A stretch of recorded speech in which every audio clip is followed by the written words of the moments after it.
Welcome back to BCN news. Tadepalligudem rural మండలం వీరంపాలెం త్యాజ్యంపూడి గ్రామాల మధ్య ఎర్రకాలువపై ప్రధానమంత్రి గ్రామీణ సడక్ యోజన పథకం కింద 8,888,00,000 రూపాయల అంచనా వ్యయంతో నిర్మించే వంతెన పనులకు ప్రభుత్వ విప్ ఎమ్మెల్యే బొలిశెట్టి శ్రీనివాస్ భూమి పూజ చేశారు. ఈ కార్యక్రమంలో నియోజకవర్గ BJP incharge Eethakota Tataji, ZPTC Mutyala Anjaneyulu, Veerampalem గ్రామ సర్పంచ్ రాంబాబు, జనసేన పార్టీ తాడేపల్లిగూడెం రూరల్ మండల అధ్యక్షుడు అడపా ప్రసాద్, తెలుగుదేశం పార్టీ మండల అధ్యక్షుడు పరిమి రవికుమార్, పరిసర గ్రామాల రైతులు, గ్రామస్తులు పాల్గొన్నారు.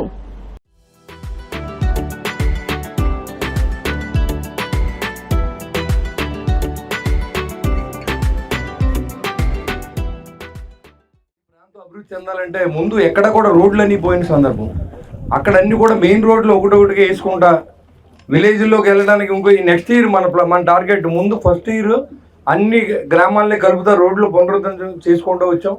నెక్స్ట్ ఇయర్ వచ్చేటప్పుడు విలేజెస్లో ఉన్నటువంటి డ్రైన్స్ కానీ రోడ్స్ కానీ మరి చేసుకోవాల్సిన అవసరం ఉంది. అలాగే ఒక స్కీము ప్రణాళికాబద్ధంగా మనం చేస్తున్నాం. అప్పారావుపేట నుంచి తేజంపూడి వెళ్ళేంత వరకు 14 కోట్ల రూపాయలని ప్రధానమంత్రి గారి నిధుల నుంచి ఈ రోడ్లు వేసుకోవడం జరుగుతుంది. అదేవిధంగా ఇది కూడా 8,88,00,000 రూపాయలతో ఇవాళ ఈ నిధులు కూడా సెంట్రల్ గవర్నమెంట్ స్కీమ్ నుంచి మనం తేవడం జరిగింది. అంటే దాదాపు 22 కోట్లు. ఇప్పుడు శాంక్షన్లో అప్లికేషన్లో ఎప్పుడు పెడతాం 250 కోట్లకి నేను అప్లికేషన్ పెట్టాను. ఎన్ని అవుతాయి పనులు? నేను పెట్టాను, నేను చేయించాను. ఇవాళ ఏం పని చేస్తే నేను పని చేశాను, నువ్వు శాంక్షన్ చేస్తే నువ్వు ఎందుకు చేయలేదు అంటే మేము ఒకటే అడినాం, మేము ఓడిపోతానికి నిరంతరం కృషి చేసిన వ్యక్తులు మీరు, మాకు సాల్వాలు కప్పక్కర్లేదు, ఎవరు మంచి చేస్తారో చేయమని చెప్పాం. ఇప్పుడు ఆ రోజు అధికారులు ఉన్నప్పుడు ఇసుకలు అమ్ముకుని మిషన్లు పెట్టి టాటర్ల మీద అమ్ముకున్న నాయకులు వచ్చి ఇవాళ వచ్చి నాకు పూలమాలలు వేసేస్తే నేను మంచోళ్ళు అయిపోయిన వాళ్ళు అయిపోరు. జనం గమనిస్తూ ఉంటారు. నాకు ఇష్టం లేదు నేను చేయను, నాకు ఇష్టం లేదు ముఖం మీద చెప్తాం, అది నా అలవాటు. చాలామంది నాయకులు అలా చేసినప్పుడు కూడా ముందు చెప్పాం. ఆ తర్వాత అలా వచ్చినప్పుడు సరే వాళ్ళు కూడా ఏదో పార్టీకి చేసుకున్నారులే, మనకి ఎందుకని వాళ్ళకు కూడా పనులు చేయడం జరుగుతుంది. ఇవాళ ఈ బ్రిడ్జి అనేది ఎంత ఇంపార్టెంట్ అంటే 2 జిల్లాలు కలిపే బ్రిడ్జి ఇది. ఇదివరకు బ్రిడ్జి రెస్ట్ ఎక్కడైందో చూడండి, ఆ డిజైన్ తప్పు. అది మధ్యలో వేస్తే ఎరగాలు వచ్చి మట్టి కొట్టుకుపోయి బ్రిడ్జి పడిపోయింది.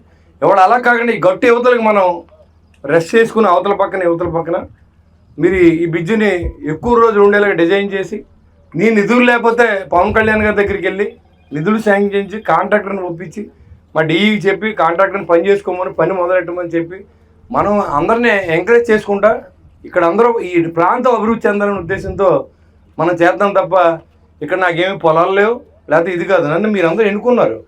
అలాగే నేను ఓడిపోతా కూడా కొంతమంది ప్రయత్నం చేశారు. వాళ్ళు ఉంటారు, వీళ్ళు ఉంటారు. 2 పార్టీలు ఉన్నప్పుడు అటు వైసీపీ ఉంటుంది, ఇటు కూటమి ఉంటుంది.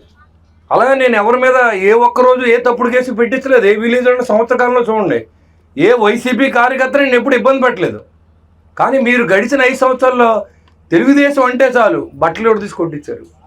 జనసేన నాయకుల్ని స్టేషన్లో తీసుకెళ్ళి కొట్టించిన సందర్భం, నాకు ఎంతోమంది కళ్ళనీళ్ళు పెట్టుకున్న సందర్భం. ఏమి చేయలేనప్పుడు మేము పోరాటం చేసి 5 సంవత్సరాలు మేము ఉన్నాం. కానీ మీరు ఓడిపోయిన వెంటనే బీజేపీలోకి వెళ్ళిపోదామా కేసు నుంచి తప్పించుకుంటాకి, లేకపోతే ఇప్పుడు ఎమ్మెల్యే ఏం చేయట్లేదు, ఈ కాంట్రాక్ట్తో టెండర్ వేయించి మనం వచ్చింది అగ్రిమెంట్ చేయించి ఇది వర్క్ మొదలు పెట్టించి మేము ఎలా తెచ్చామో మేము చెప్తాం. డబ్బులు లేవు కదా స్టేట్ గవర్నమెంట్లో ఉన్నప్పుడు కేంద్ర ప్రభుత్వంలో ఉన్నాయి. మన గౌరవ ఎంపీ గారు ఉన్నారు, మనకు సపోర్ట్గా ఉన్నారు, ఆయన పట్టుకున్నాం. ఇప్పుడు ఇక్కడ స్టేట్ గవర్నమెంట్ నిధులు లేవు, నేను మానేలేదే, నేను కేంద్ర ప్రభుత్వం నిధులు ఏమన్నా దాని ట్రై చేస్తాను. యోగా వలన కలిగే లాభాలను, ప్రయోజనాలను తెలుసుకుని దైనందిన జీవితంలో యోగాను ఒక భాగం చేసుకోవాలని బాపట్ల జిల్లా కలెక్టర్ వెంకట మురళి తెలియజేశారు. 11వ అంతర్జాతీయ యోగా దినోత్సవం సందర్భంగా శనివారం సూర్యలంక బీచ్లో 10,000 మందితో యోగా కార్యక్రమాన్ని ఘనంగా నిర్వహించారు. ఈ కార్యక్రమంలో కలెక్టర్తో పాటు బాపట్ల ఎమ్మెల్యే వేగేసిన నరేంద్ర వర్మరాజు, చీరాల ఎమ్మెల్యే మాలకొండయ్య పాల్గొన్నారు. ఈ సందర్భంగా care yoga, naturopathy medical college విద్యార్థులు నిర్వహించిన యోగా ప్రదర్శనలు అందరినీ ఎంతగానో ఆకట్టుకున్నాయి.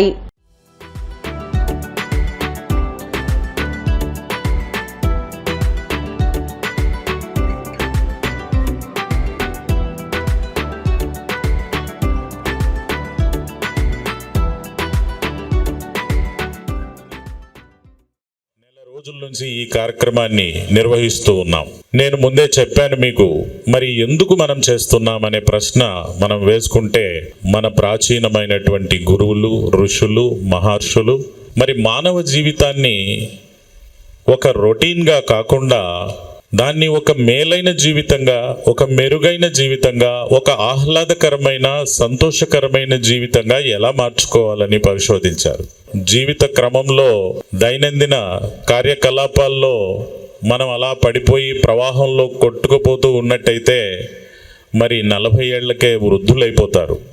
మోకాళ్ళు వంగవు, మోచేతులు వంగవు, మెడ వంగదు, నడుము వంగదు. మరి 40 ఏళ్లకే వృద్ధులవుతారు. 45 ఏళ్లకే రోగాలన్నీ చుట్టాల్లాగా పలకరిస్తాయి. 60, 65, 70 వరకు.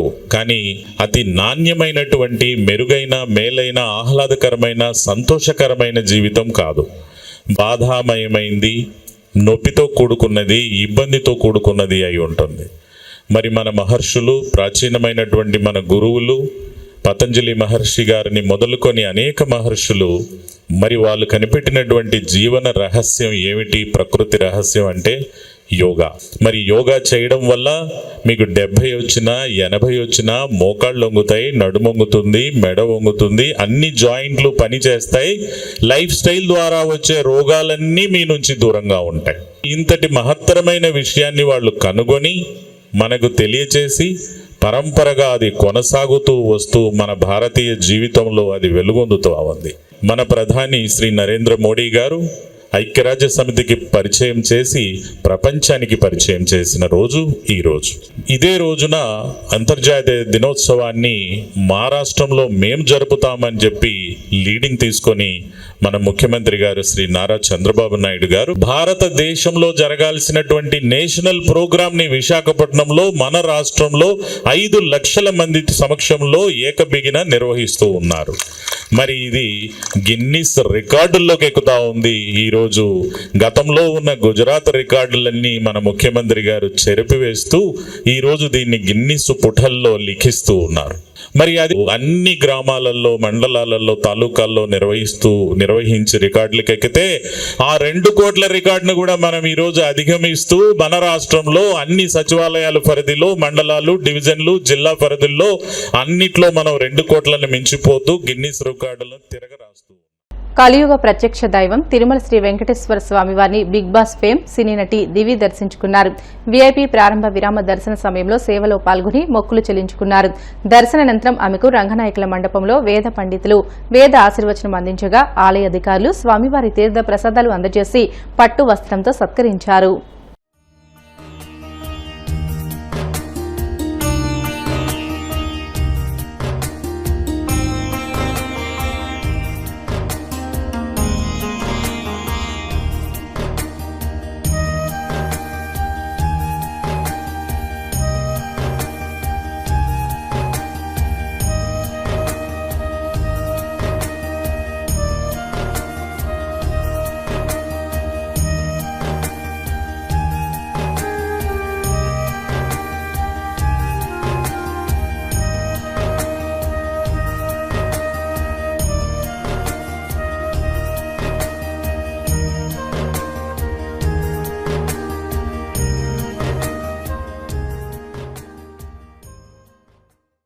తెలంగాణలోని బంజారా పీఠాధిపతులతో కలిసి టీటీడీ చైర్మన్ బీఆర్ నాయుడును ఎమ్మెల్సీ కవిత హైదరాబాద్లో మర్యాదపూర్వకంగా కలిశారు.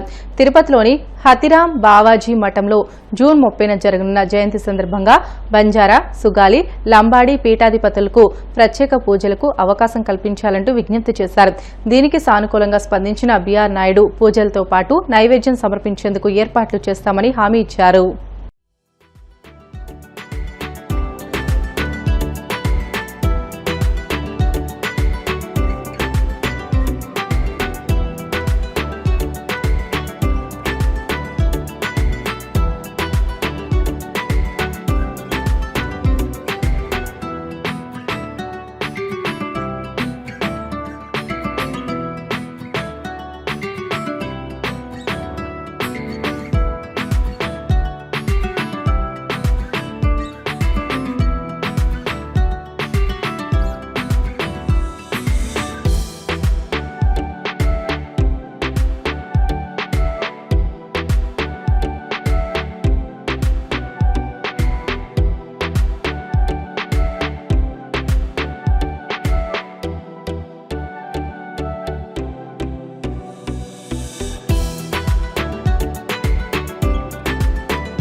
వార్తలు ముగించే ముందు ముఖ్యాంశాలు మరొకసారి.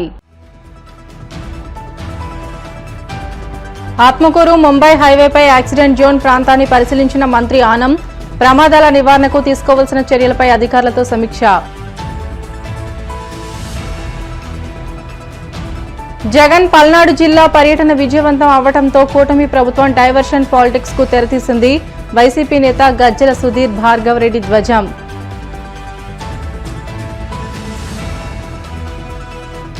సింహాద్రి అప్పన్నకు వైభవంగా స్వర్ణ తులసీదళ అర్చన.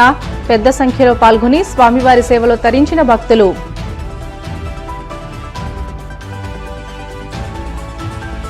తిరుమల శ్రీవారిని దర్శించుకున్న బిగ్ బాస్ ఫేమ్ సినీ నటి దివి. ఆలయ మర్యాదలతో స్వాగతం పలికిన అధికారులు. ఇవి ఇప్పటివరకున్న బులెటిన్లోని అప్డేట్స్. మరిన్ని వార్తల కోసం BCN digital YouTube channel, Facebook పేజీని ఫాలో అవ్వండి. అప్డేట్ వార్తల కోసం ప్లీజ్ డూ సబ్స్క్రైబ్.